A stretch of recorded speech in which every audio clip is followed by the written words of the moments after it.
नमस्कार दोस्तों, CS study point में मैं चंदन श्रीवास्तव आप लोगों के लिए आज नया एक श्रृंखला लेके आया हूँ जो हमारा विज्ञान वर्ग से जुड़ा हुआ है, जो कि हमारा एक भाग है अपने परीक्षा का। और ये सभी प्रतियोगी परीक्षाओं के लिए बहुत महत्वपूर्ण सेक्शन या श्रृंखला रहेगी, जो कि 50 प्रश्नों का संकलन रहेगा। जैसा कि हमने इसमें पहला स्टार्ट किया है जीव विज्ञान के से, क्योंकि मैक्सिमम क्वेश्चन लाइफ साइंस से ही रिलेटेड अधिकतर जुड़े रहते हैं, तो मैंने सबसे पहले जीव विज्ञान से रिलेटेड जो हैं क्वेश्चंस को बनाया है। आइए देखते हैं। उससे पहले जो भी इस चैनल को देख रहे हैं अभी तक सब्सक्राइब नहीं किए हैं, चैनल को सब्सक्राइब कर दें, लाइक करें। आइए देखते हैं। पहला प्रश्न है, मानव शरीर में जल की मात्रा होती है लगभग 2/3%, यानी कह सकते हैं आप 70%। कुछ प्रश्न में 65% भी है, तो 65 से 70% के मध्य जो है मानव जल की मात्रा होती है, मानव शरीर में जल की मात्रा होती है। दूसरा प्रश्न है, मानव शरीर में सर्वाधिक मात्रा में पाए जाने वाला तत्व ऑक्सीजन होता है। तीसरा प्रश्न, मानव शरीर में oxygen, carbon, hydrogen, nitrogen, calcium व फास्फोरस की मात्रा होती है। कभी कभी कुछ प्रश्न में आपके 4 विकल्प दे देता है और 4 में कोई मध्य के जो तत्व हैं उनकी मात्रा रख देता है। उन चारों में से आपको जो सर्वाधिक मात्रा होती है वो वाला तत्व आपको छांटना होता है, तो इसलिए आपको उसकी प्रतिशत मात्रा जानना बहुत ही आवश्यक है। तो देखिए यहाँ पे है ऑक्सीजन 65%, कार्बन जो है 18%, हाइड्रोजन 10%, नाइट्रोजन 3%, कैल्शियम जो है 1.4% तथा फास्फोरस 1.1%। ये हमारे मानव शरीर में जो ये तत्व हैं उनकी मात्राएं होती हैं। वयस्क मानव में अस्थियों की संख्या होती है 206 अस्थियां। मानव शरीर में सबसे छोटी हड्डी है स्टेपीज, जो कहाँ होती है, कान में होती है। मानव शरीर में सबसे बड़ी हड्डी फीमर, जो जांघ में पाई जाती है। मानव खोपड़ी में कुल कितनी अस्थियां होती हैं? 28। अगला प्रश्न है, मानव शरीर में पसलियों की कुल संख्या कितनी होती है? मानव शरीर में पसलियों की कुल संख्या जो होती है वो 24 होती है टोटल, यानी अर्थात 12 जोड़ी।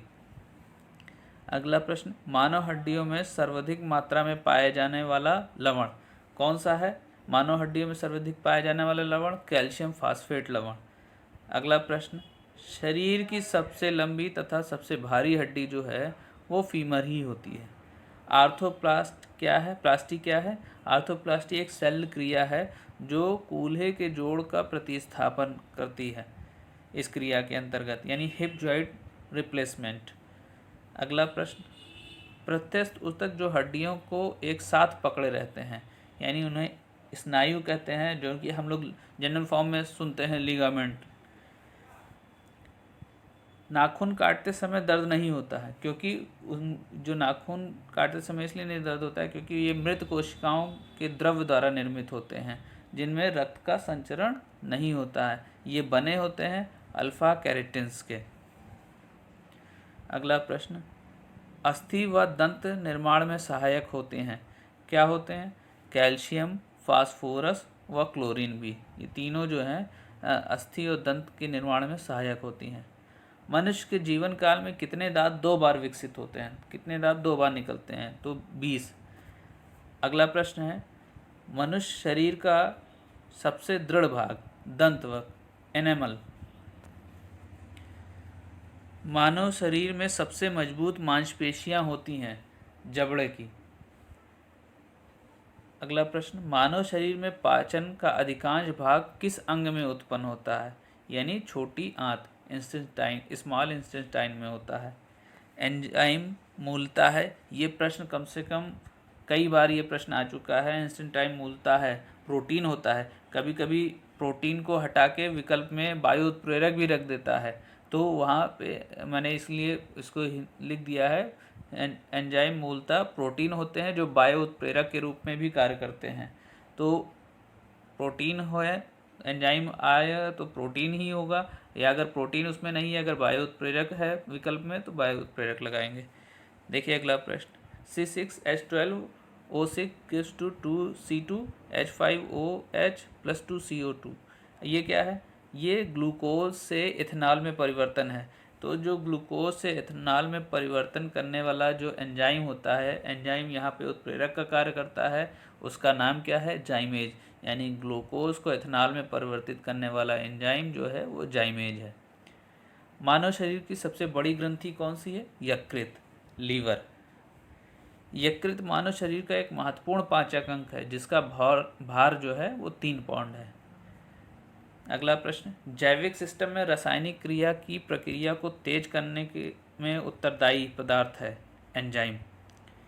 लिपिड का पाचन में उपस्थिति में होता है, किसमें? पित्त अम्ल और लाइपेज में।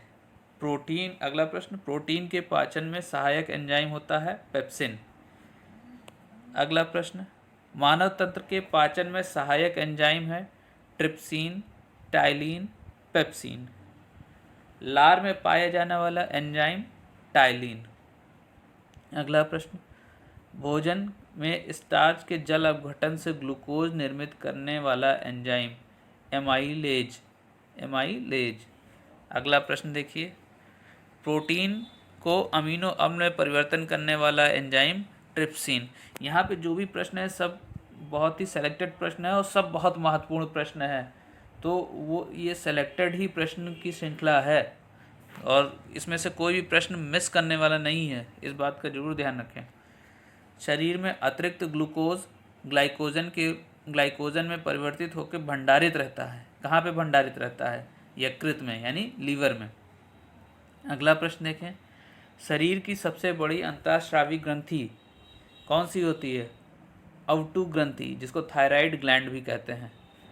पित्त का संचयन किस में होता है? पित्ताशय में, यानी गाल ब्लैडर में। शरीर के किस भाग में पित्त का निर्माण होता है? यकृत में। ध्यान रखिएगा दोनों प्रश्न में भिन्नता। पित्त का निर्माण जो है लीवर में यानी यकृत में होता है, लेकिन संचयन जो होता है वो पित्ताशय यानी गाल ब्लैडर में होता है। अगला प्रश्न देखिए, पित्त की पथरी किस भोजन के पाचन में समस्या उत्पन्न कर सकता है? ये वसायुक्त जो भोजन होता है उसके पाचन में समस्या उत्पन्न कर सकता है। अगला प्रश्न देखिए हमारा, एंजाइम प्रोटीनों को अमीनो अम्ल में विघटित करता है, कौन सा एंजाइम है? पेप्सिन। नेक्स्ट क्वेश्चन है, रक्त में एंजियोटेंसिनोजन को एंजियोटेंसिन में बदलता है, कौन सा एंजाइम है? रेनिन। अगला है, स्टार्च को पचाता है, टाइलिन। नेक्स्ट है, यकृत व मांसपेशियों में ऊर्जा जमा होती है, किस रूप में? ग्लाइकोजन के रूप में। अमाशय में जी कोशिकाओं तथा ग्रहणी के द्वारा मुक्त होता है, गैस्ट्रिन हार्मोन। अगला है, पाचक प्रश्न और पाचक रस क्षारीय होते हैं जिन्हें अग्नाशयिक रस यानी पैनक्रियाटिक जूस भी कहते हैं। अगला प्रश्न है देखिए, लार में उपस्थित एंजाइम जो भोजन के साथ आए हुए जीवाणु को नष्ट करने में सहायक होता है, लाइसोजाइम।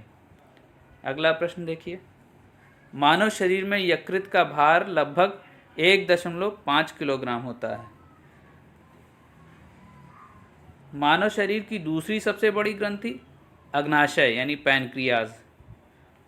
अगला प्रश्न देखिए, एक मिश्रित ग्रंथि है जिसमें एक साथ अंतःस्रावी व बहिःस्रावी दोनों प्रकार के भाग पाए जाते हैं, अग्नाशय। फिर देखिए हमारा दूसरा प्रश्न, अमाशय तथा बड़ी आंत के मध्य होती है छोटी आंत या क्षुद्रांत। अगला प्रश्न है, मनुष्य की बड़ी आंत विभाजित होती है 3 भागों में, सीकम, कोलन व मलाशय। मनुष्य के आहार नाल की औसतन लंबाई होती है 8 से 10 मीटर। मनुष्य के छोटे आंत की कुल लंबाई 6 से 7 मीटर होती है। मानव शरीर में पुच्छ कौन सी संरचना से संलग्न होता है? वही दंत्र। अगला और आखिरी प्रश्न है, मानव शरीर में क्षुद्रांत के 3 संरचनात्मक भागों की लंबाई का सही क्रम क्या है? ग्रहणी, मध्यांत, शेषांत्र। ये है आपके 50 प्रश्नों की एक श्रृंखला जो बहुत ही महत्वपूर्ण प्रश्न है। इसी तरह मैं अपने अगले वीडियो में, नेक्स्ट वीडियो में फिर 50 प्रश्नों की श्रृंखला बहुत जल्दी आपके सामने लेके आऊँगा। तब तक के लिए धन्यवाद।